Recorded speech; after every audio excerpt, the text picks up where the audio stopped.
इयत्ता 10वीं के मेरे प्रिय छात्रों, इसके पहले हमने पूरक पठन खुला आकाश इसके बारे में चर्चा की है और आज हम आगे चलकर गजल इस कविता की ओर जा रहे हैं और उस कविता की कवि मानिक वर्मा, उन्होंने जो हिंदी की सेवा की है तो ये बहुत बढ़िया सेवा है। कई प्रमुख कृतियां हैं उनकी, गलत मेरी इबादत है, आखिरी पत्ता, आदमी और बिजली का खंभा, महाभारत अभी जारी है, मुल्क के मालिक को जवाब दो, बहुत सारे कथा संग्रह उन्होंने लिखे हैं, गजल संग्रह लिखे हैं। तो प्रस्तुत गजल में ये गजल एक उनकी विधा है। इस कविता का प्रकार क्या है, यानी विधा क्या है? तो ये गजल है और इस गजल के माध्यम से कवि ने यहाँ हमें अधिकांश से ज्यादा अच्छे कर्म करने की सूचनाएं दी है। जीवन में हमें अच्छे कर्म की आवश्यकता है और क्या संदेश दिया है कि आप अपने रंग रूप से सुंदर दिखने के बजाय आप अपने कर्मों से सुंदर दिखना आवश्यक है। आज हम कर्मों से सुंदर नहीं दिखते, रंग रूप से दिखने की कोशिश करते हैं। लेकिन कवि का कहना है कि रंग रूप का उपयोग करें, हम दूसरों के लिए जिए, अच्छे कर्म करते हुए करें, तब आप अपने आप सुंदर दिखने लगेंगे। लेकिन आजकल सब उल्टा हो गया है।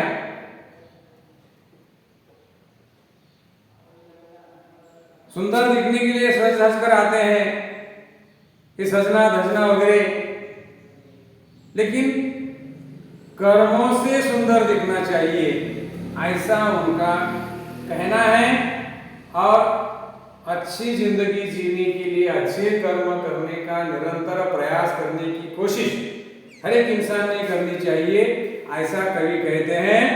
कविता में देखो, आपसे किसने कहा स्वर्णिम शिखर दिखाओ, बनकर दिखो, शौक दिखने का है, फिर नींव के अंदर दिखो, चल पड़ी तो गर्द बनकर आसमानों पर लिखो, अगर बैठे हो कहीं तो मील का पत्थर दिखो।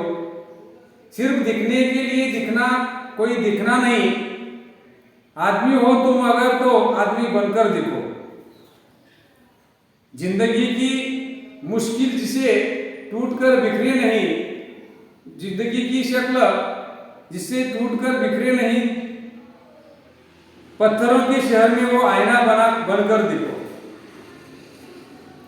आपको महसूस होगी तब हर एक दिल की जलन, जब किसी धागे सा जलकर मोम के भीतर दिखो।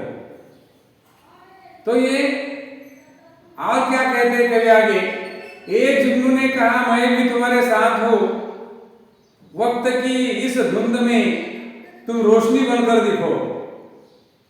एक मर्यादा बनी है हम सभी के वास्ते, घर तुम्हें बनना है, मोती सीप के अंदर दिखो।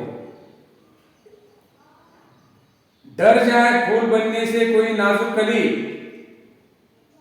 तुम ना खिलते फूल पर तितली के टूटे पर दिखो। कोई ऐसी शक्ल तो मुझको दिखे इस पहाड़ भीड़ में, मैं जिसे देखूं उसी में तुम मुझे अक्सर दिखो। यानी यहाँ कवि कहते हैं, तो पहले शेर में क्या कहते हैं, आपसे किसने कहा स्वर्णिम शिखर बनकर देखो। आपको किसने कहा है, स्वर्णिम शिखर का मतलब आप लेना बहुत बढ़िया काम करना, नाम होना चाहिए, समाज में स्थान होना चाहिए। किसने कहा ऐसा बढ़िया शिखर बनकर जीने के लिए? किसी ने भी नहीं कहा। लेकिन हमारा जो स्वार्थ है, इस स्वार्थ के कारण हम क्या करते हैं, इतनी कोशिश करते हैं, सबसे ऊंचा सबसे बड़ा होने के सपने देखते हैं।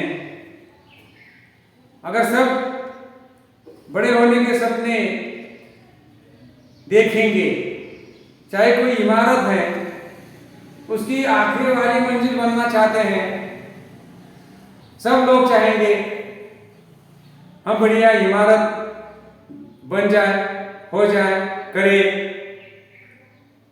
तो कवि कहते हैं अगर तुम्हें स्वर्णिम शिखर बनने का शौक है तो क्या बनने के लिए कहते हैं कवि?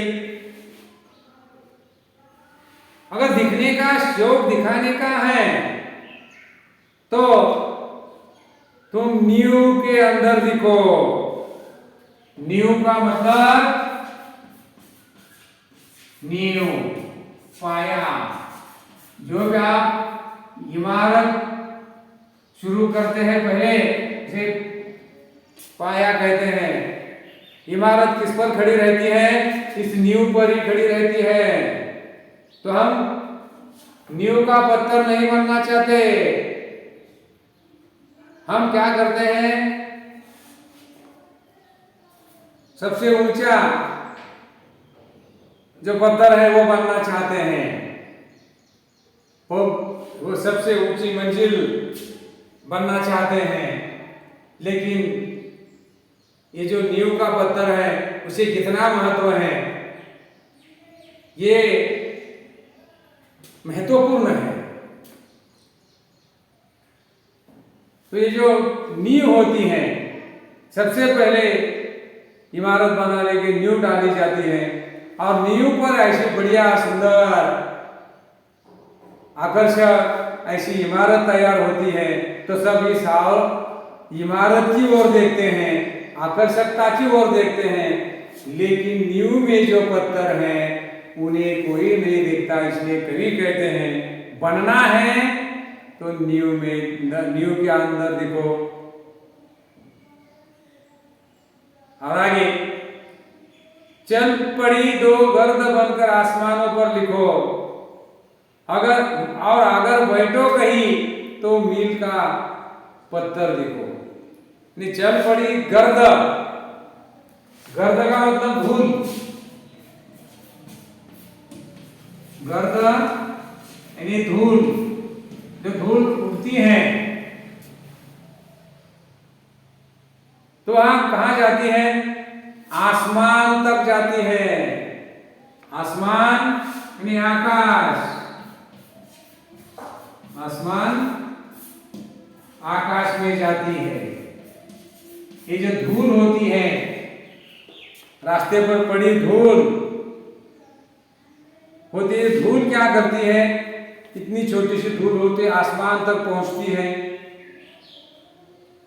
गर्द। तो अब कवि क्या कहते हैं, और अगर बैठो कहीं तो मील का पत्थर बनो। जो धूल होती है रास्ते के पास, वो आसमान तक पहुंचती है, अपना नाम ऊंचा करने की कोशिश करती है।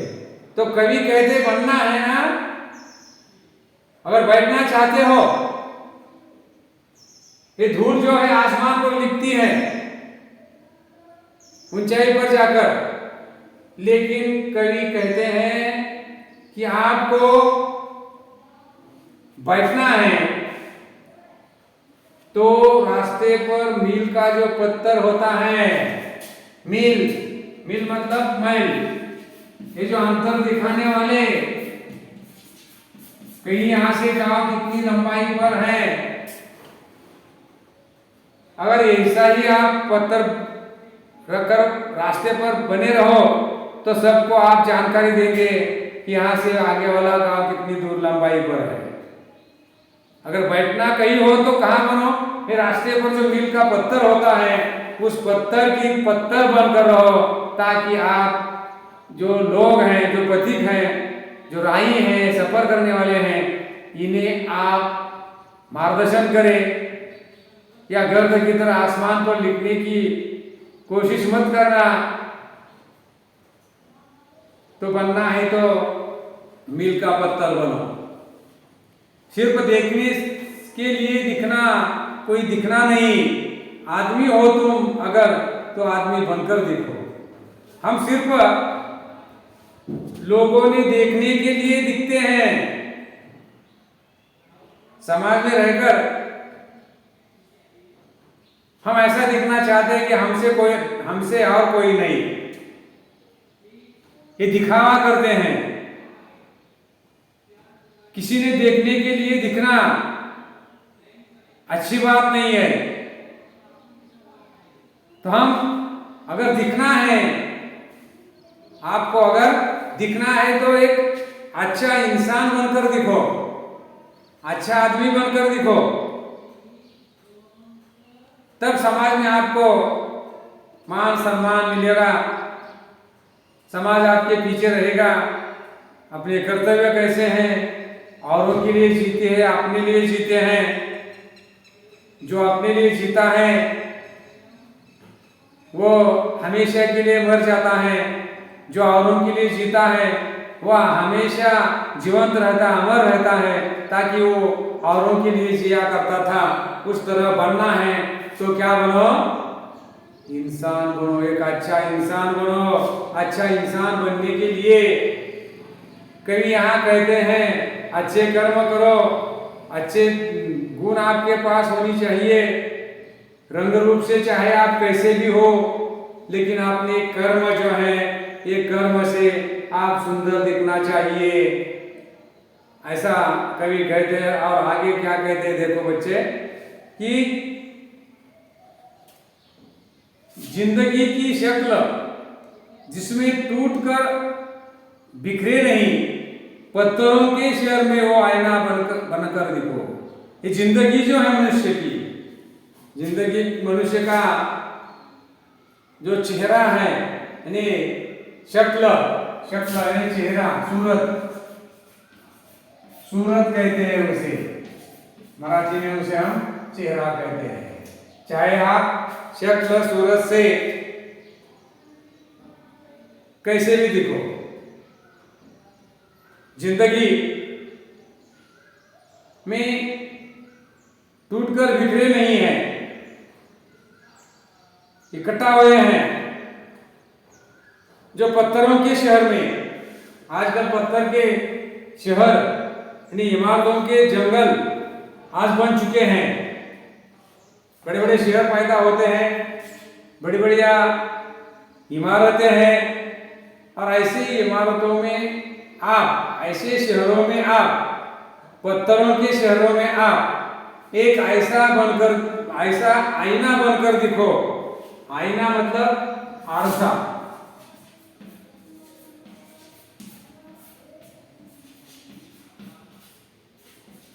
ऐसा आईना बनकर दिखो। सब आपके आईने में आकर अपने चेहरे देख जाएंगे। इसका मतलब यह है कि सब लोग आपकी ओर एक आदर्श से देखेंगे, एक अच्छी भावना से देखेंगे, आपका आदर करेंगे, सत्कार करेंगे, आपको शुभकामनाएं देंगे। ऐसा एक आईना बनकर जियो। बड़े बड़े ऐसे पत्थरों के शहर हैं, इन शहरों में ऐसा आईना बनकर जीने की सलाह यहाँ कवि ने दिया है। आगे देखो छात्रों, और क्या कई उदाहरण दिया है उन्होंने। आपको महसूस होगी तब हर एक दिल की जलन, जब किसी धागे सा जलकर मोम के भीतर दिखो।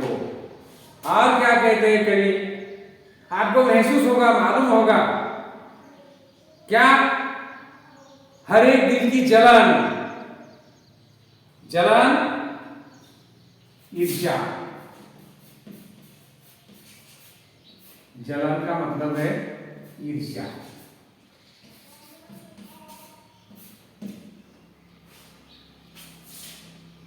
एक दूसरे पर आपकी जलन होती है, दूसरों पर हम जलते हैं, तो जलने वाले को कहना चाहिए, जलने वाले जला करो, किस्मत हमारे साथ है। किसी ने भी किस तरह भी चला तो जो किस्मत होती है, नसीब होता है, वो नसीब अपने साथ होता है।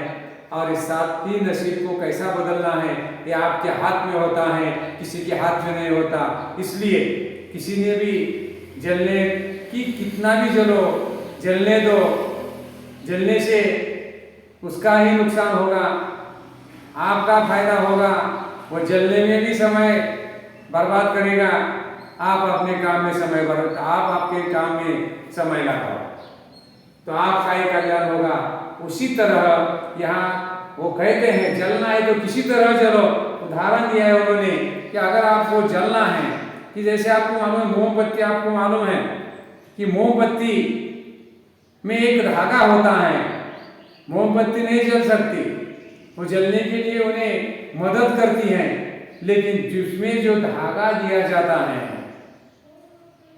धागे सा जलकर, धागा कैसा जलता है मोमबत्ती में, उसी प्रकार आप भी समाज में आपका आचरण करो।